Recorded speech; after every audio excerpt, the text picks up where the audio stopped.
My card was declined in front of half the church crowd, and I caught my kids whispering that I can't handle life on my own.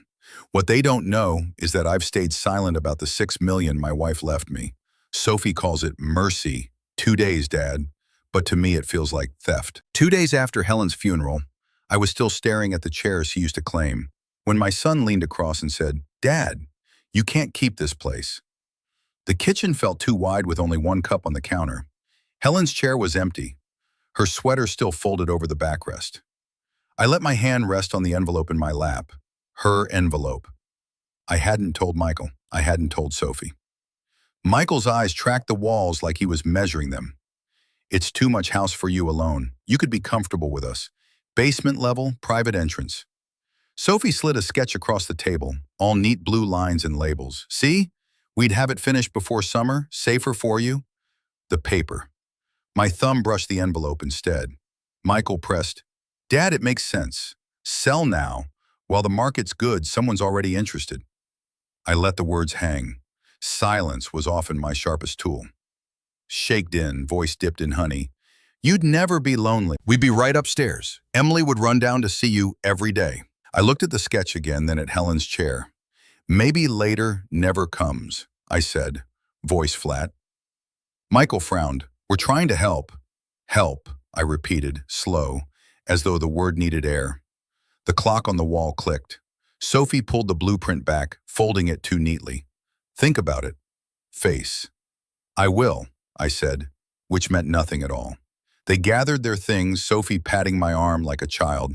Michael glanced once more around the kitchen. They left with the sound of the front door sealing them out. The house sank into quiet again. I set the envelope on the table, slid it across Helen's empty chair as though she were still sitting there, and folded it back into my coat pocket. Keep quiet, watch, decide later. Sophie came back the next weekend with a smile too bright for February. She set a roll of paper on the table like a prize ribbon, then flicked the elastic free. Blue lines unfurled over wood grain. Rooms measured, doors drawn, my life reduced to rectangles. "Basement suite," she said, tapping a tidy square. "Private entrance." Michael leaned on the counter, already nodding for me. "It keeps you close, we can check in." I didn't reach for the plans. Helen's chair stood empty beside me. Sophie slid the roll and let it settle across that seat, as if my wife's absence were a shelf. A phone buzzed on the table. Sophie glanced at the screen. "That's the contractor," she said. Too casual, she answered on speaker. "Hi, Rob. Yes, we're moving forward. Could you swing by Monday for an estimate?" Static, then a man's easy voice. "You can lock a timeline if you like." Pitching his voice toward the phone. "We're motivated." Sophie smiled thinly. "Perfect. Talk soon." She hung up and smoothed the paper flat again. "See? We're taking care of it." "You're taking care of you," I said. Michael put both hands on the table. "Dad, don't make this hard. You don't want the stairs. You want people around. We've already thought it through." "Thought it through," I repeated. Sophie rotated the plan so the basement door faced me. "You'll have your own entrance." "I already do." Michael blinked. "We're trying to help." Help is when someone asks for it. I kept my tone level. The trick with my children was refusing their stage directions. Sophie's smile pinched. "We've also got interest on the house. A friend of our realtor wants to move quickly." "There's a line for it," Michael added, "and the agent says the offer won't wait." "Offers are impatient," I said. "Houses are not." Sophie tapped the blank square that represented a bedroom. "You can bring your books. We'll hang the family photos downstairs. It'll feel familiar." I felt the edges of Helen's envelope through my jacket. "It won't." Michael exhaled. "Dad, please. We're trying to keep you from getting hurt." "I'm hurt already," I said, and pushed the roll an inch back toward them. "That's not the same as helpless." Sophie glanced at Michael. "We can't keep driving across town when you won't even meet us halfway." She paused, then softened her voice. "Emily misses you." "Emily can visit this kitchen as easily as any other," I said. Michael's jaw worked. "You don't have to decide today, but the buyer's ready. If we miss this, we lose leverage." "I've lived here long enough to know leverage comes and goes," I said. He studied me, waiting for the old habit where I'd fill his pauses. I didn't. The house made its own sounds, furnace, a faint shift in the pipes, like a body settling. Sophie gathered the plan and then, thinking better, pulled a stapled estimate from her bag. Here, she said, sliding it across the table. Rough numbers, materials, labor. We'd cover the upfront, and you'd contribute from the sale. I haven't agreed to a sale. Migrated, Michael said, too fast. Taya met his eyes. Maybe later never comes. He swallowed whatever he wanted to say and turned it into a sigh. We need you safe, Dad. Safety is a good word, I said. It does a lot of work for the person who says it. Sophie stood and smoothed her coat. We'll check in tomorrow about Monday. The contractor's expecting us. I'm not, I said. They looked at each other. The conversation reached the place where their plan required my permission. It didn't arrive. Michael tried one more angle. Think of the stairs. One bad step. I walked those stairs with your mother for 40 years, I said. They know my feet. He nodded like he'd won something and gathered his keys. Just be careful. I am. At the door, Sophie paused. You'll thank us later. I let the quiet hold a moment.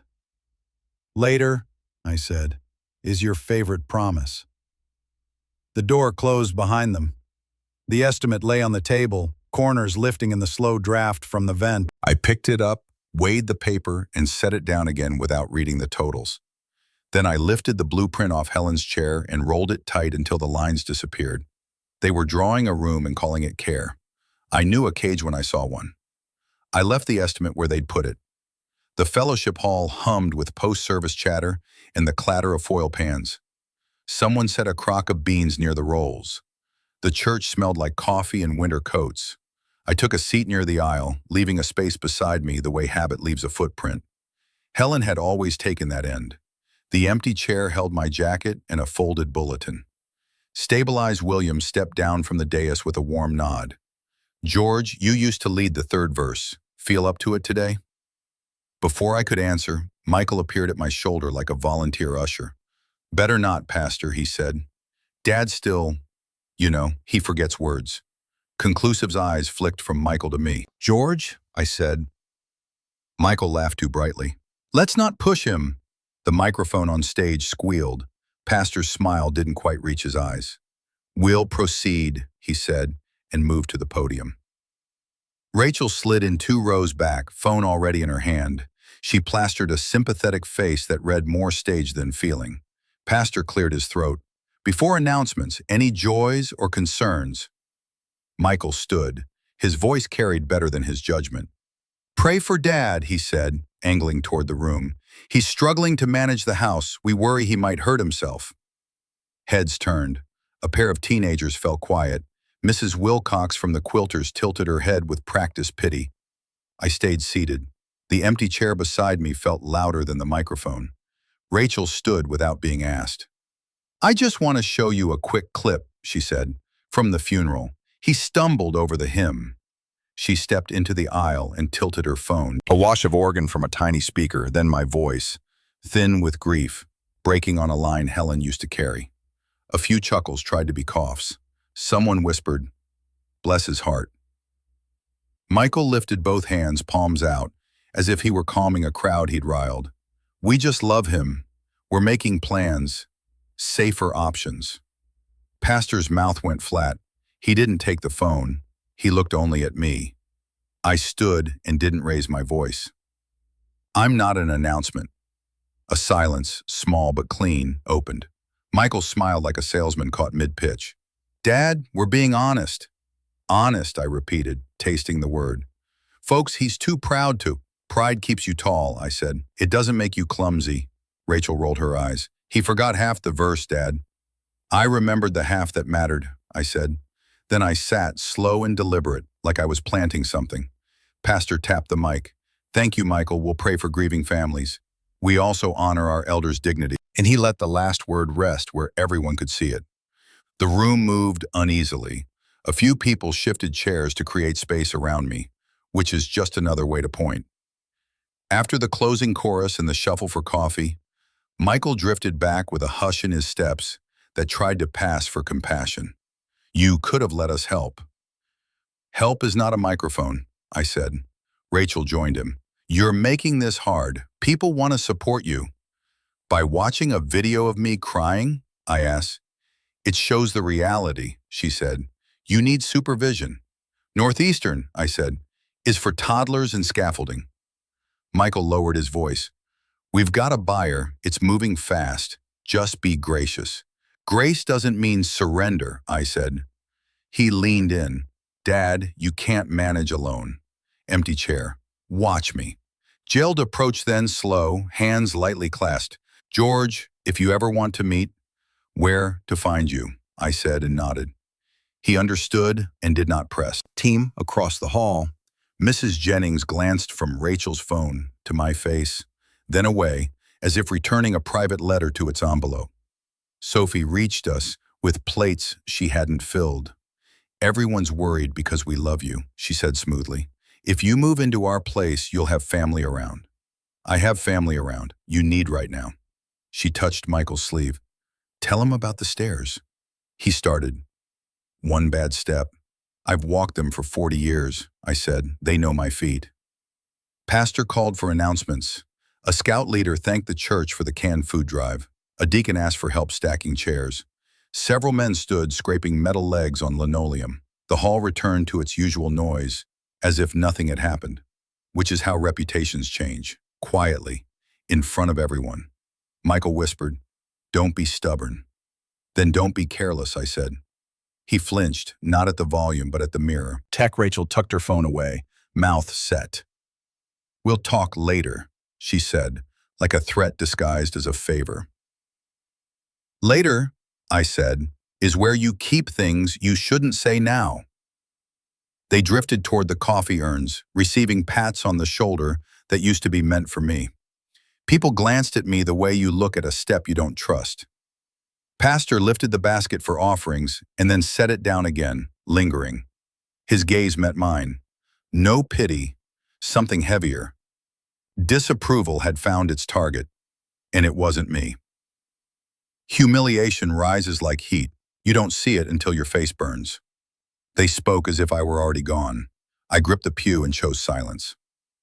The doorbell rang twice, impatient, like a salesman with a quota.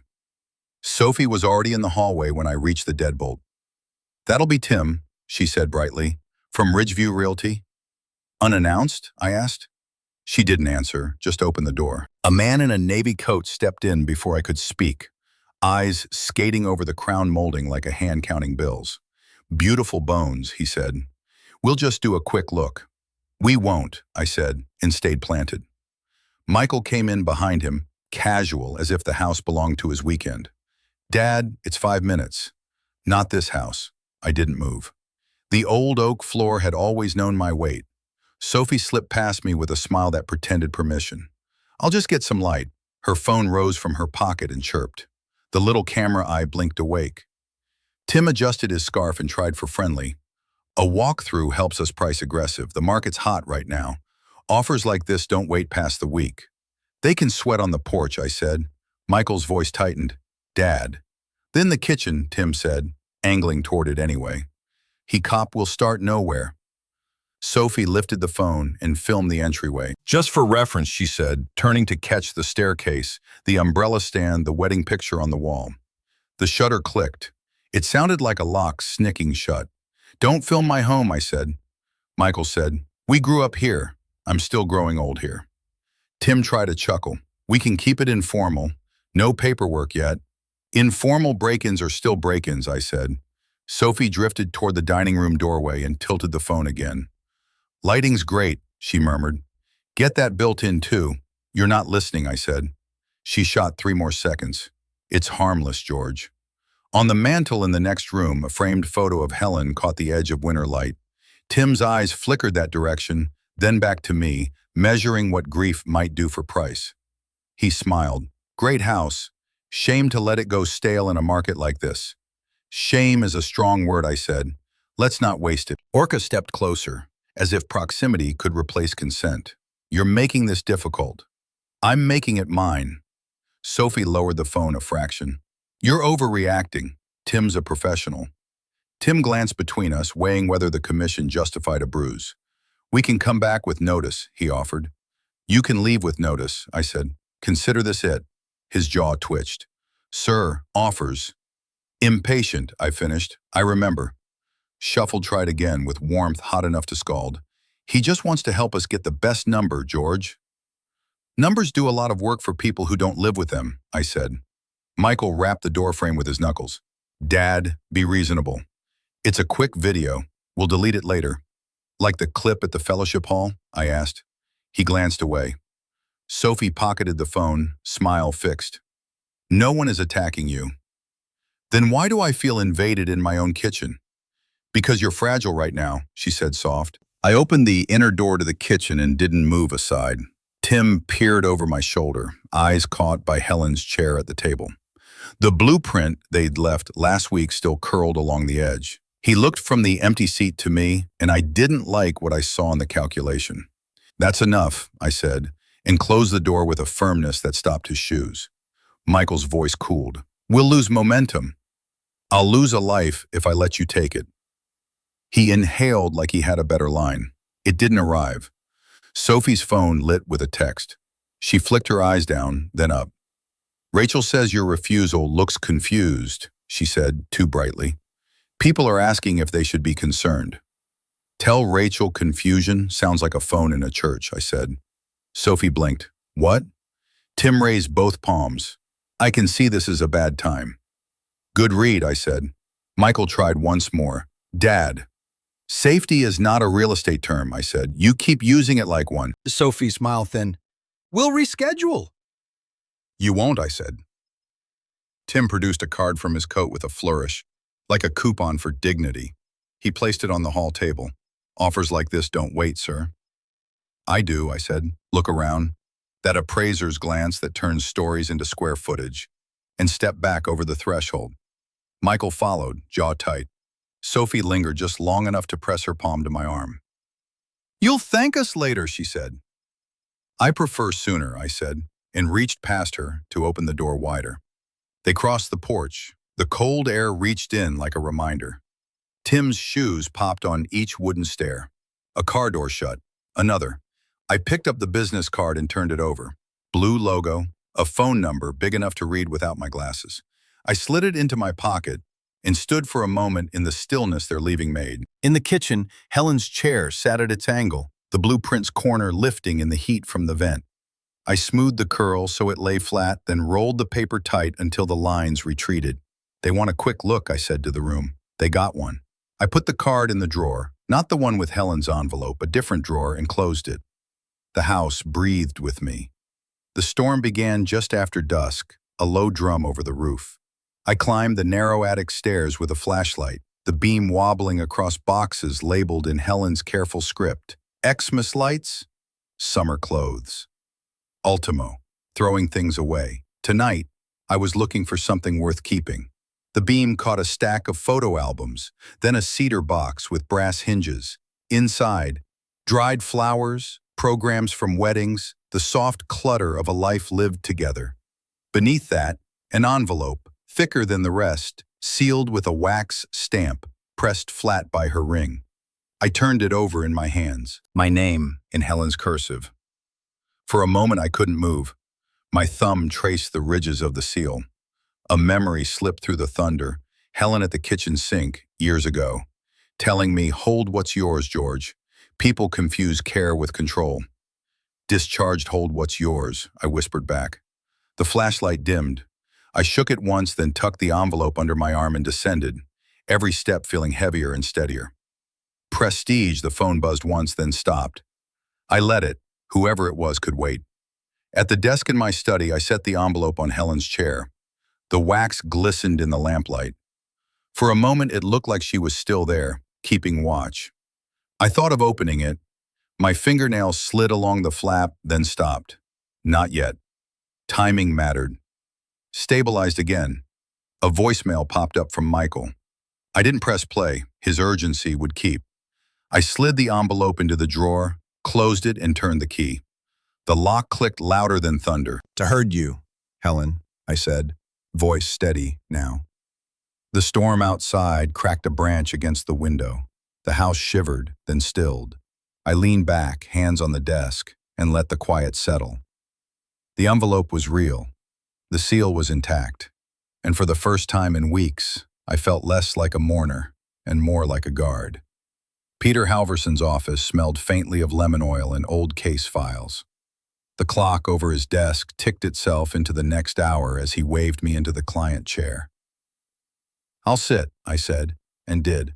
"I'm not going anywhere." He offered a small smile. "Let's see what Helen left you." I placed the sealed envelope on his blotter. He slid it with a letter opener, careful as a surgeon. Pages slid out. A portfolio summary, account statements, a life insurance confirmation. He read in silence, pen hovering. My phone vibrated once in my coat. I didn't look. Peter tapped a page. "These are organized. Very Helen."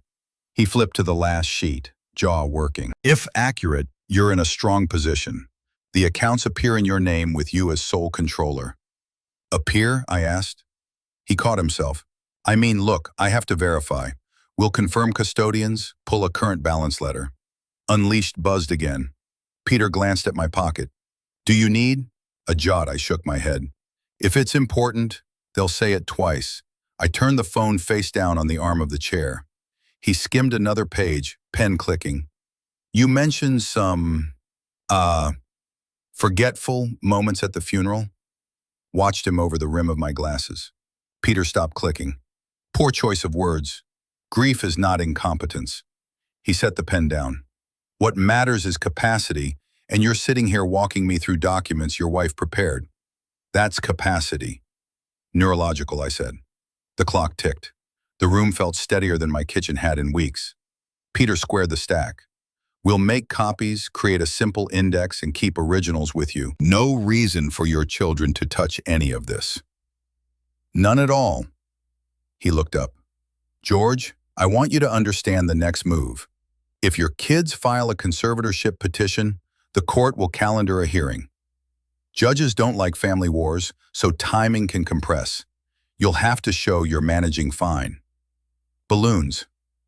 Masturbating." "I know," he said, and nodded at the clock. "Time becomes part of their leverage. They'll try to move fast." I let out a breath I'd been holding since the funeral. One ally is enough to start a war. "That's not the goal," he said. "The goal is quiet proof." He reached into a drawer and set a small digital recorder on the blotter. "Start saving everything they say. Don't provoke, don't perform, just record direct threats and attempts to control." My phone lit the room again with Michael's name. I answered and hit speaker. "Kneeling," Michael said, voice all business. "Contractor needs your okay for Monday. Also, the realtor has a buyer ready to move. We're trying to keep momentum. Don't make this harder." "I'm in a meeting," I said. "With who?" "Someone who reads before he speaks." A breath over the line. "We're helping you." "Then stop filming my hallway," I said. Sophie chimed in from somewhere behind him. "If you'd cooperate, we wouldn't need to document anything." I looked at the recorder. "Document away," I said. "I'm doing the same." There was a beat of silence, then Michael. "You don't even know how." "Line back." "I'll learn," I said, and ended the call. Peter raised an eyebrow. "That'll do." He slid the portfolio back to me and spoke to his assistant through the door about copies. Then to me, "Chain of custody matters. We'll copy an index, you retain originals.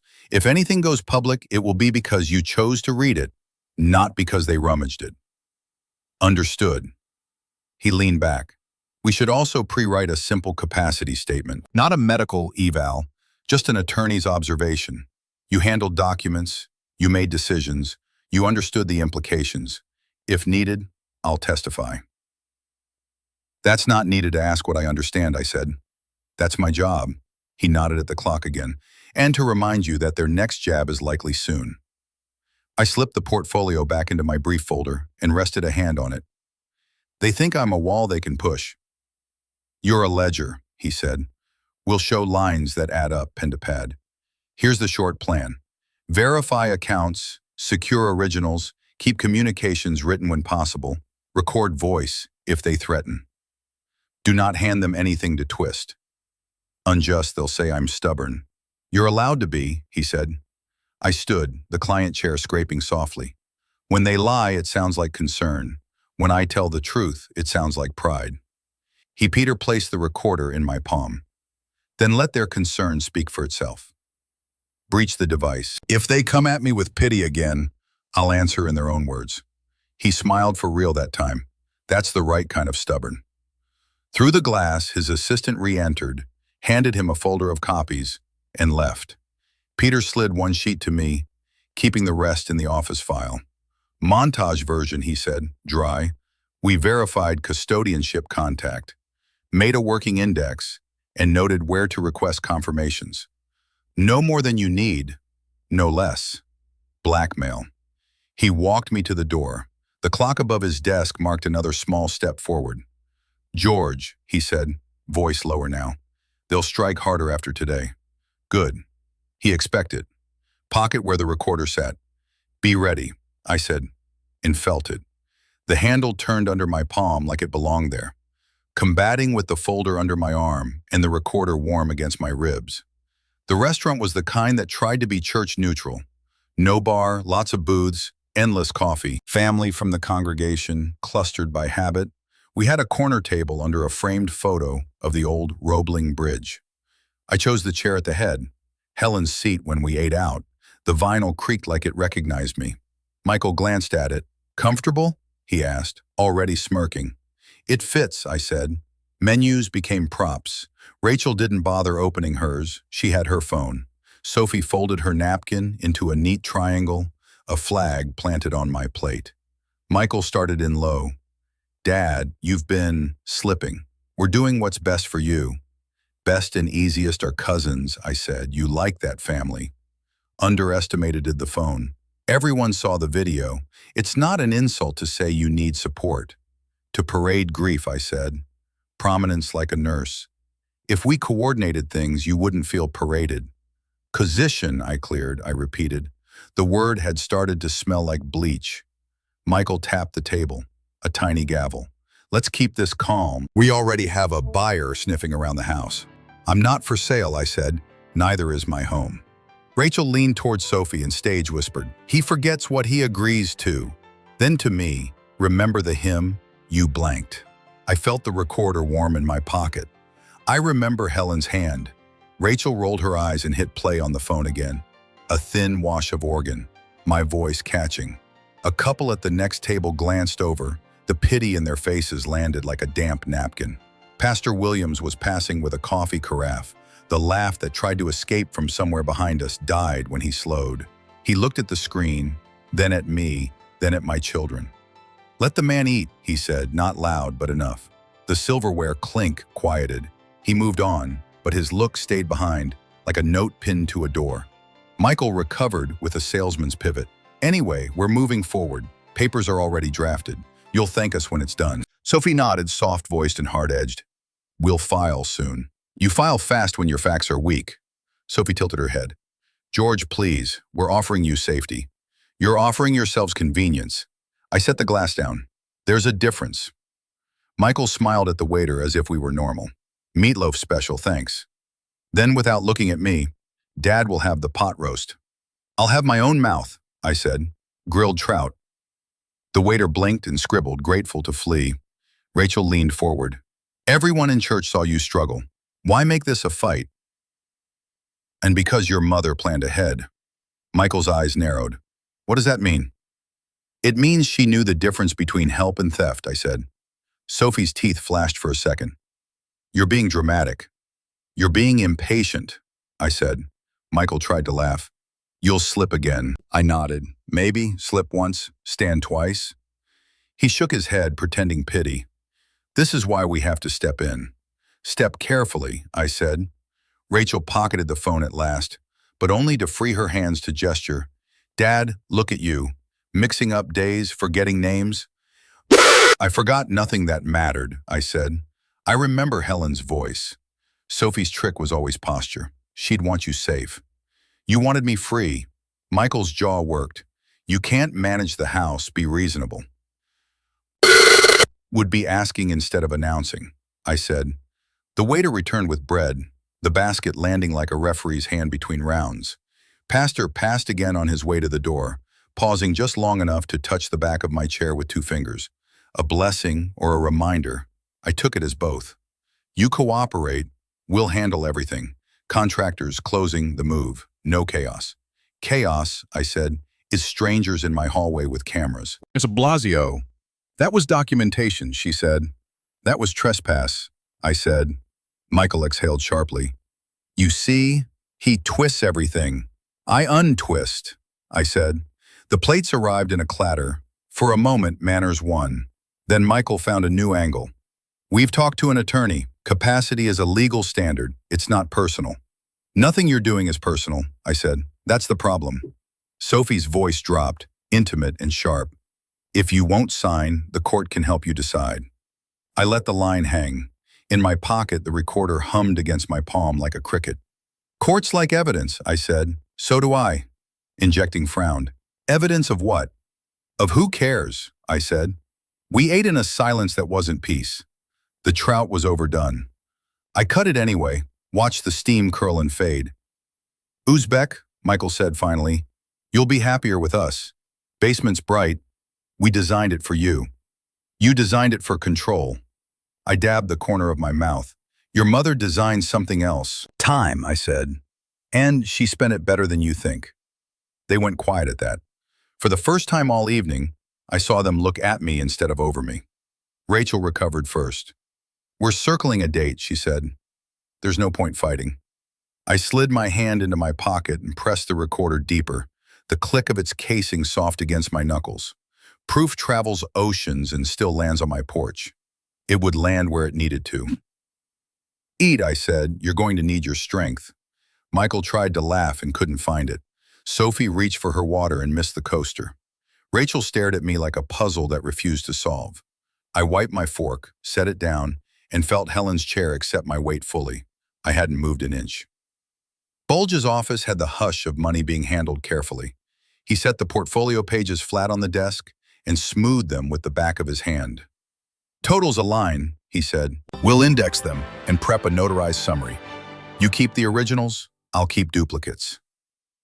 His assistant entered with a stack of fresh cover sheets. She laid one down, then handed Peter an embossing tool. He pressed it firmly against the corner of the first sheet. A circle of raised letters appeared, crisp in the lamplight. Change starts here, he said. Authenticity traceable. If anyone questions capacity or ownership, we present this packet, quiet but clean. I ran my thumb over the seal. Proof had texture. Proof breathed when I did. My phone buzzed. Screen lit. Michael. A text scrolled across. Buyer's ready. House is basically sold. Don't mess it up. I showed it to Peter. He frowned. Aggressive. I tapped delete and set the phone face down. Then I'll spin it back. Peter nodded. Good. They'll paint you as confused. We'll show preparation. I'll draft a brief attestation to capacity. Just observations. You reviewed, you understood, you decided. Reasonable, I said. You'll also want this. He slid a slim folder across, its cover stamped with a notary seal. Indexed confirmation of accounts and policies. Don't wave it around. Land it when it counts. I've learned timing, I said. The clock ticked over the window blinds.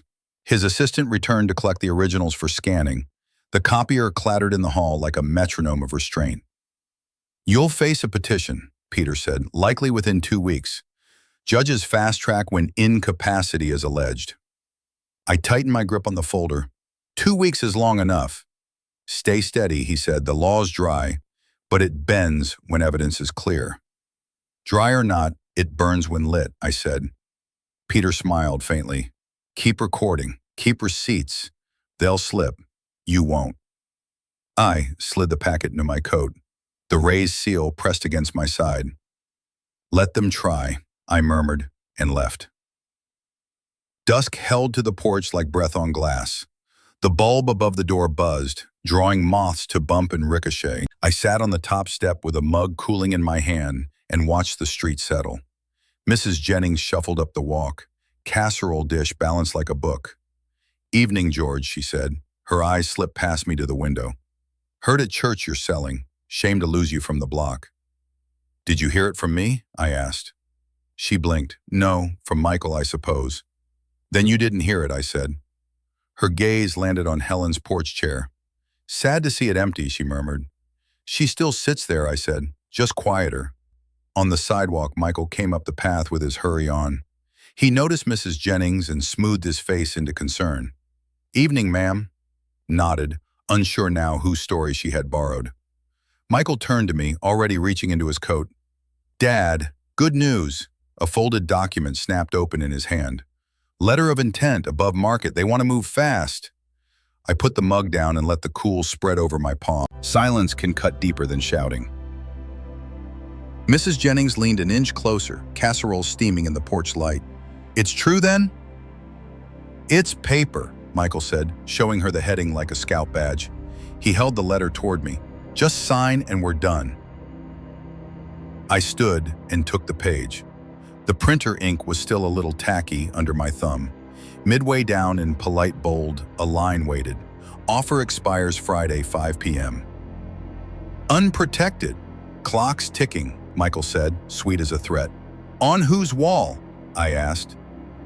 Cred he didn't answer, just shifted his weight like a boxer who needed the bell. I unfolded the letter completely and let the porch light catch the small print. Who's the buyer? A friend of the city council, he said. A good family. They'll treat the place right.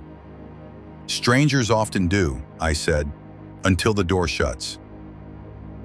Mrs. Jennings cleared her throat. I thought, well, this is sudden. Michael kept his eyes on me. It's called momentum. Storms have it too, I said. They still break on fences. He stepped closer. Be reasonable, Dad. It's above market. Above morality, I said. His smile thinned. Don't make this hard. I felt the recorder in my pocket, a weight the size of a matchbox. My thumb slid the switch. A gentle click. It was the kind of sound you only hear if you're listening for it. Did you sign my name already? I asked, still reading. He flinched. No. Almost? I tilted the page. He laughed without a laugh. Don't be dramatic. It's a letter of intent. The agent needs your signature by Friday, 5 o'clock. Prejudice, I said, and tapped the line with its little deadline. Your favorite verse. Jennings shifted the casserole. I should get this home, she said softly. To me. If you need anything, you know where I am. I do, I said. She hesitated, then nodded at Michael with a look that didn't bless him, and left. Michael tried to reclaim the ground she stole from him. Dad, you'll thank us when this is done. Later is crowded with promises, I said. He reached for the letter. I didn't give it back. Not without my hand, I said. His jaw ticked. We can still file conservatorship. You keep changing the name of the cage, I said. It's still a cage. He glanced toward the street, checking for witnesses. A car slowed, then rolled on. Sign the LOI, he said. Let us take care of you. I've been taken care of, I said. That's why we're here. He blew out a breath. This isn't a fight, Dad. It's logistics. Logistics, I said. Don't need a deadline in bold. He grabbed for the page again. I let him touch the corner, then lifted it so the porch light caught the header. Tell your friend at the council I prefer neighbors to politics. You'll lose the offer. I'm not shopping. The recorder warmed in my pocket. I folded the letter once, twice, slid it under my palm. Give it back, he said. Championships, I said. You can't just... Hastings, I said, calm as a locked door, and I will. He measured me for a few seconds, looking for the slip that used to let him through. It didn't arrive. Friday, he said finally, 5 p.m. I'm familiar with time, I said. I keep it. His mouth opened and closed. The salesman had lost his pitch. Go home, Michael, I said. He stood there long enough to look like a man in a photograph. Then he turned and took the steps too quickly, almost missing one. At the sidewalk, he stopped, hoping I'd call him back. I picked up my mug instead. When he left, the street felt larger. I set the letter on the rail and looked at it in the porch light, the bold line glowing like a dare. I folded it again and slid it inside my jacket over the recorder's steady hum. "Did you sign my name already?" I asked the night and waited. No answer came, but the moths hitting the bulb. They arrived like a committee. Michael with a folder, Sophie with a tone, Rachel with eyes that made everything a case study. Evening settled against the kitchen windows. I stayed seated at the table. Helen's chair sat at its angle beside me. Sophie didn't sit. She set the folder down, on Helen's chair. The legs creaked. "Don't," I said. "It's just paper," she said, sliding the folder from the seat and flipping it open. "It's mercy." "If it's mercy," I said, "you wouldn't need a stamp." Michael spread the top sheet toward me. The page wore a dark box near the top edge, a courthouse seal beside it, and one blunt line that mattered more than the rest. 7 days. Rachel folded her arms. "This is for your good, Dad. Capacity hearing. Very standard." "Standard?" I said. "For people who don't ask." Michael lowered into a chair without being invited. "We're worried. The judge will understand. It's not punishment." But the words, "You'll have help managing the house and finances. We're stepping up." "I've been stepping for a while," I said. "The stairs know my feet." Rachel exhaled hard. "We can't keep repeating ourselves." "Gambling." "Then stop," I said. Michael turned the page to a second sheet and tapped a blank line with his finger. "Acknowledgement. We're not asking you to sign anything tonight, but the court will want to see cooperation." "Cooperation isn't a leash," I said. Sophie slid a pen across anyway.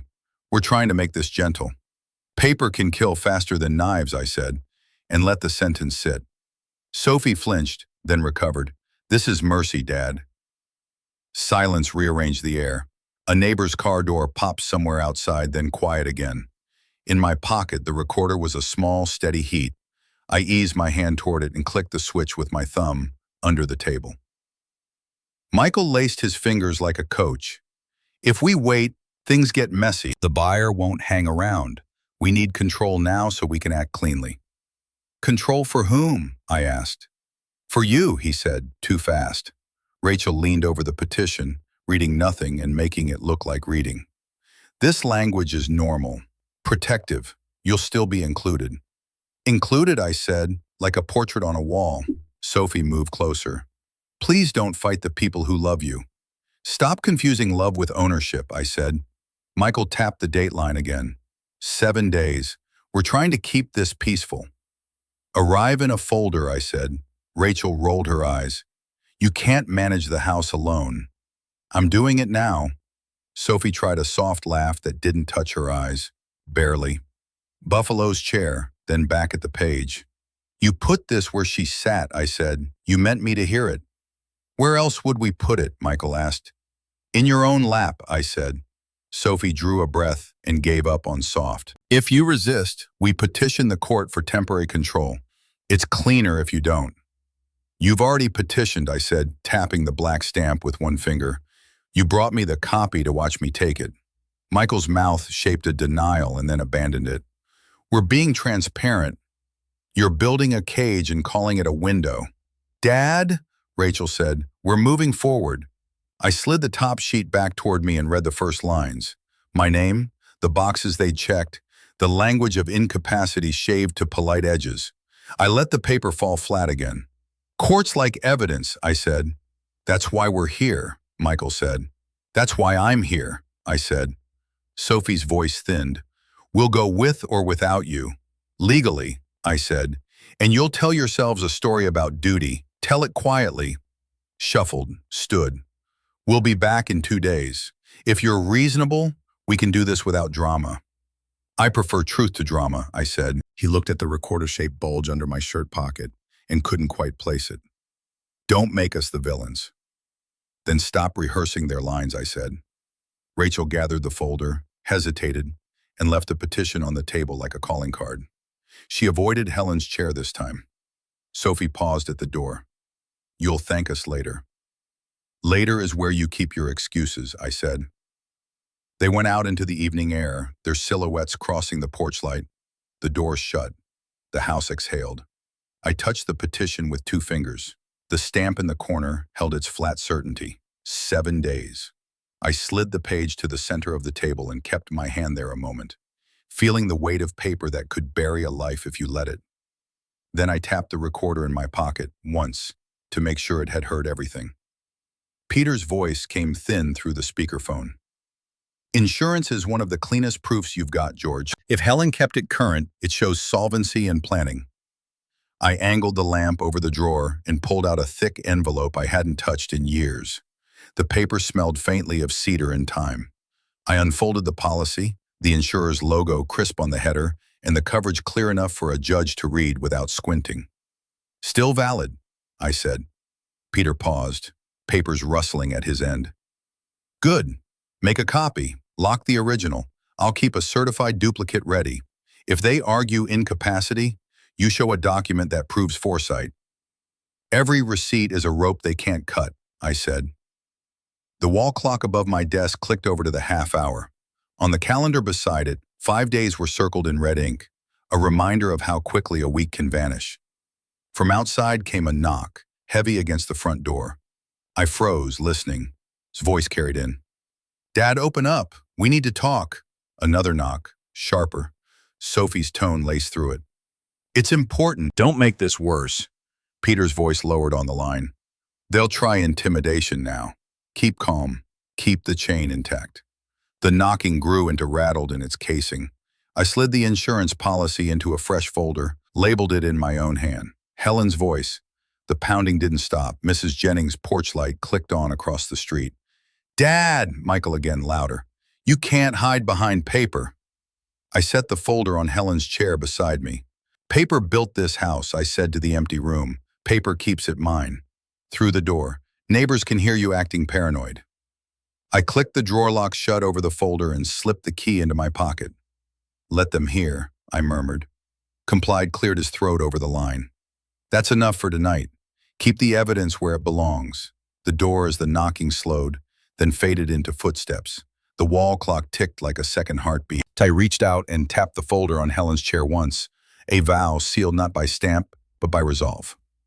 The restaurant hummed with after-service chatter from church. Plates clattered, forks struck china, and the air smelled of coffee refills and fried catfish. They'd chosen the booth by the window, the one Helen always liked. Michael slid into the seat first. Helen's seat. He didn't even glance at me when he did it. Sophie raised her glass. 4 days left. She said it lightly, like an anniversary. He judge will see reason. Everyone knows Dad can't keep up. When made sure, tonight, at my request, he played his role well, quiet, half in shadow, sipping his water like any neighbor out for a meal. His briefcase rested by his feet, unnoticed. Michael leaned forward, elbows wide, his tone like a closing argument. Dad, it's done. The petition's filed. The court date is set. Best thing you can do is accept it. Hide it across my lap and let the silence stretch. You'll thank us when it's official, Sophie added, her smile measured. I don't thank thieves, I said. Her eyes flickered just once, then reset to pleasant. Michael reached for the breadbasket and claimed it like a prize. The house is as good as sold. The judge doesn't want seniors stumbling on stairs. Liability, safety. Rachel chuckled.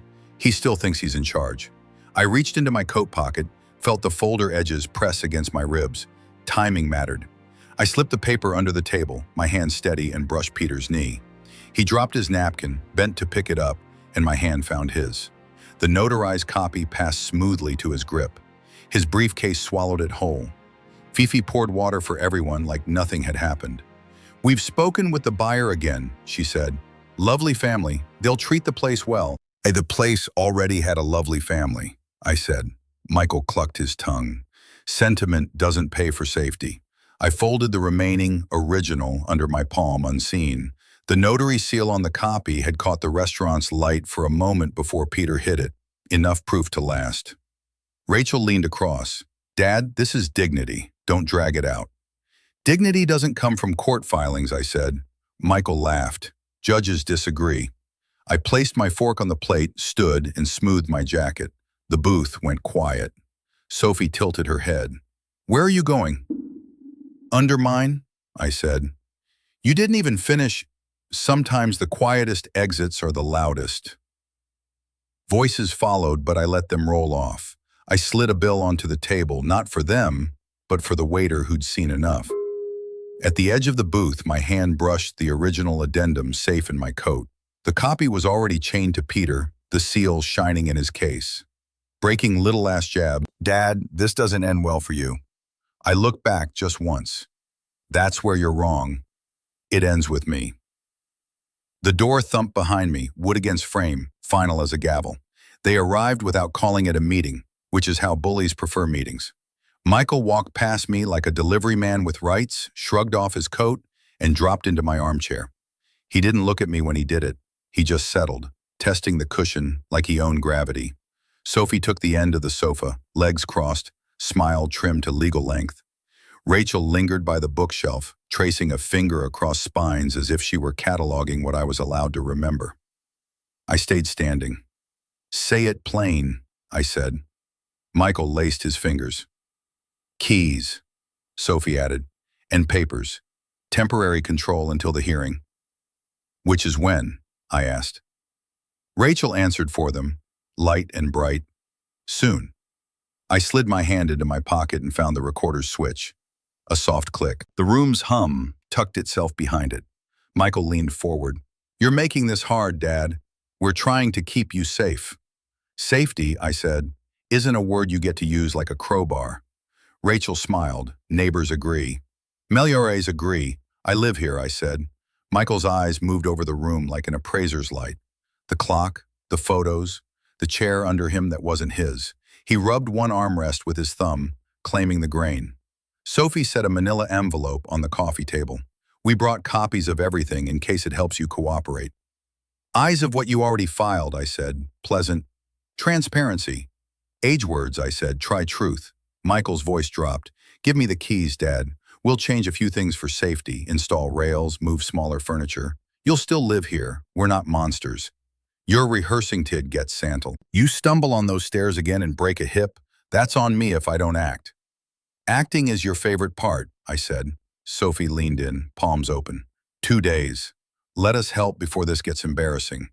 Embarrassing, I said, would be strangers in my hallway with cameras. Rachel shrugged. Documentation. Unwilling flexed his jaw. Keys. No, I said. Isn't have to be a fight. Inspections. Rachel laughed softly. Listen to him. He gets poetic when he's confused. I looked at Michael in my chair. Stand up. He blinked. What? Stand up, I repeated. He stayed seated, which told me everything. I turned toward the front door. We're done, I said. Sophie rose, still arranging her face to look like kindness. 2 days, George. Please don't make us do this the hard way.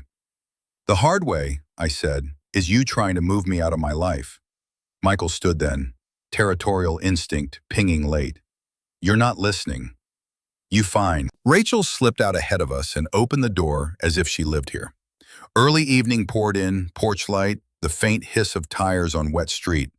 Mrs. Jennings was at her mailbox, coat pulled tight. She looked over and froze like a witness asked to swear. On the threshold, Michael reached for my pocket. Keys, he said low. I stepped back. This door knows who lives here. Submerged, he let the hand drop but kept the stare. You can't keep playing stubborn and calling it dignity. Windshield, I said. Position's tone thinned. We will at the hearing, the yard, voice pitched to Carrie. Don't worry, Mrs. Jennings, we're taking care of things. Dad's just overwhelmed. Jennings didn't answer. She simply looked at me and tipped her head, small and sharp, like a judge marking a point. Michael moved closer, trying to fill the doorway with his shoulders. Give me the keys and any papers you're hiding. We'll make copies and return them. So, Sama, the only thing you return, I said, is shame. Redeemed without air. God, you love a line. Undermined hold houses up, I said. Beams, boundaries. Sophie folded her arms. If you resist, we'll press for temporary orders. That means access, locks, utilities. We can make this smooth or rough. Rough then, I said. It's honest. Rachel's phone lifted a few inches. We can document this refusal. Do, I said. Michael leaned in again, lower voice, coach before the break. Last chance, hand them over. Cornered isn't helpless, it's focused. I adjusted my grip on the knob and felt the wood, worn by years of our hands. Helen's hands, mine, not theirs. Keys, he repeated, said and took one small step that closed the distance between us, not at all but changed everything. You don't get to sit in my chair and call it love. Sophie's smile cracked. We are your children.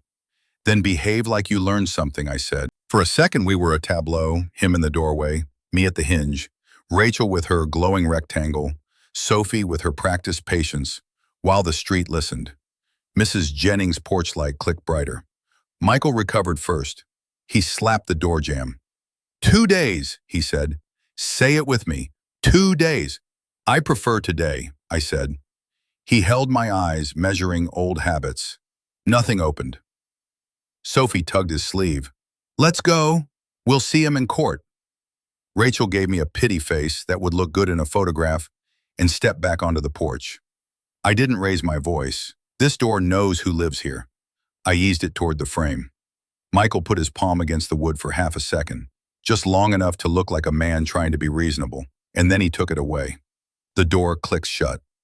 The house's quiet rose around it, old and owned. Through the wood, I heard Michael's voice once more, muffled and thin. 2 days, cuh. I turned the deadbolt, not because I needed it right then, but because rituals matter. I stood with my hand on the lock until the porch light across the street blinked back to its ordinary glow, and the night took them. The grocery line moved slow enough for gossip to catch up. I set milk and bread on the belt, slid my card, and watched the screen blink declined. The cashier tried again, same word, louder in its silence. From choir whispered. Heard his kids froze his account. Doubt. She'd taken my stumble at Helen's funeral and stretched it into legend. Now she had a new card to play. I paid cash, exact change. The quarters clinked like a bell toll. The couple avoided my eyes as I left. Back home, the phone rang before I'd set the groceries down. Peter's voice carried the weight of too many cases. George, continuance denied. Docket stands tomorrow, 9 a.m. Sharp. I pinned to the notice pin capacity hearing. Tomorrow, 9 a.m. Any wiggle? I asked. None. Judges don't like delay on capacity. Stay steady. Bring the packet. Don't let them bait you. His voice faltered, a half beat. If you show too much heat, they'll spin it as paranoia. I'll show proof, I said. Good, he said. Proof wins. But he didn't sound entirely convinced. The line went dead. The second ring came from Sophie. Her voice was all sympathy, varnished thin. We heard about the bank. That must have been humiliating. You touched it? I asked. It was a security hold, she said. Temporary, but Dad, this shows why the judge has to step in. You can't manage alone. Chimed in, speakerphone clear. I already posted. People understand. They worry. I closed my eyes, felt the chair across from me wait. I didn't sit, not tonight. To the judge, I said, not your feed. Rachel snorted. We'll see how he answers to you. The line clicked off. The clock in my study said late afternoon, but the notice on the desk said something louder. Tomorrow, 9 a.m. I laid my hand on it, felt the paper as heavy as a stone. Fear is loud. Resolve is quieter and harder. I walked past Helen's chair and left it empty. Some symbols wait better in silence. The fellowship hall filled like it always did, coffee, casseroles, kids zigzagging between knees, but the air had an edge. Pastor Williams tapped the mic and cleared his throat. Before announcements, he said. Mr. Whitaker asked for a moment. I stood. Across the room, Helen's favorite row held an empty chair. Voice over chair, I thought. Tonight I'd use one to reclaim the other. Michael stiffened at a side table. Sophie whispered to him. Rachel stared at her phone and pretended not to. I carried a single folder to the lectern. The embossed notary seal on the cover caught the light like a moon. I put it where everyone could see and rested my hand on it. I kept quiet so truth could speak once, I said. Once is enough. A murmur, then hush. Some of you heard I can't manage my home, that I'm confused, that a sale is underway for my safety. I let the words sit in the mic, not loud, just clean. My late wife planned better than that. I opened the folder. Only the top page, Peter's index summary, showed. The seal sat in the corner, raised and undeniable. This is a notarized confirmation of the accounts and policies Helen organized. They are in my name. I have sole control. I didn't waive it. I read one plain line. Owner, George Whitaker. Beneficiary, spouse deceased. Rights, holder retains full authority. Shuffled the folder again and kept my palm on the seal. Homophobic stepped closer to the dais but didn't take the mic. Mrs. Jennings edged forward from the back row, hands folded around a tissue she hadn't used. I breathed once, pressed the little recorder's play button, and set the phone by the folder. Michael's voice filled the hall, clear, familiar, inescapable. If he resists, we'll file conservatorship. We'll control him legally. Sophie's followed. 2 days, we can make this smooth or rough. No timestamp, no flourish. Just their words, speaking for themselves. Sophie's hand flew to her throat, Michael's face emptied. Rachel angled her phone away from her. I stopped the audio. The room exhaled in a low ripple. You don't get to call theft care in this room, I said. Pastor lifted a hand, calming the stir. He looked not at me, but at my children. You spoke those words to your father and about your father? His voice stayed pastoral, which made it heavier. Michael tried a laugh that never found air. We were worried. Willingly tells the truth, Pastor said. Those were plans. Mrs. Jennings raised her hand like school. I heard them on the porch. He told them no. They wanted keys. Rachel flinched. People misunderstood, she said, small now. Sophie's polish cracked. George, she swallowed. We went too far. If a string had yanked him. Dad? He looked at the folder, then at me. His jaw worked. I'm sorry. The last word sounded new in his mouth. You didn't just shame me, I said, level. You used our church to do it. You used Helen's chair. He stared at the floor. I'm sorry, he said again, softer. We were wrong. Pastor gave him space to say more. He didn't. Sophie found her voice, rawer than I'd heard it. I'm sorry, she said. I told myself it was mercy. Mercy doesn't need a stamp, I said. Silence settled, full and useful. The seal's edge pressed into my palm. I felt it the way a fence post feels the wire it holds. I'm not asking for your pity, I told the room. I'm telling you I will manage my house in my name. Tomorrow morning at 9, a judge will hear a petition. He'll also hear that I brought proof, not performance. Pastor stepped to the mic, hands still on its shaft as if steadying a pendulum. Our community honors truth and dignity, he said. We will not be used to humiliate our elders. He looked at Michael and Sophie. There is grace in apology. There is also consequence. He turned back to the hall. We will pray for the hearing, and we will watch. I folded the packet, the notary seal flashing once more before the cover closed. I didn't look at my children when I did it. I looked at the empty chair in the third row and let the moment pin itself there. Pastor's voice carried the last line clean, like a bell before night prayers. We'll see the truth honored at 9 a.m. Stabilized smelled of wood polish and coffee carried in paper cups.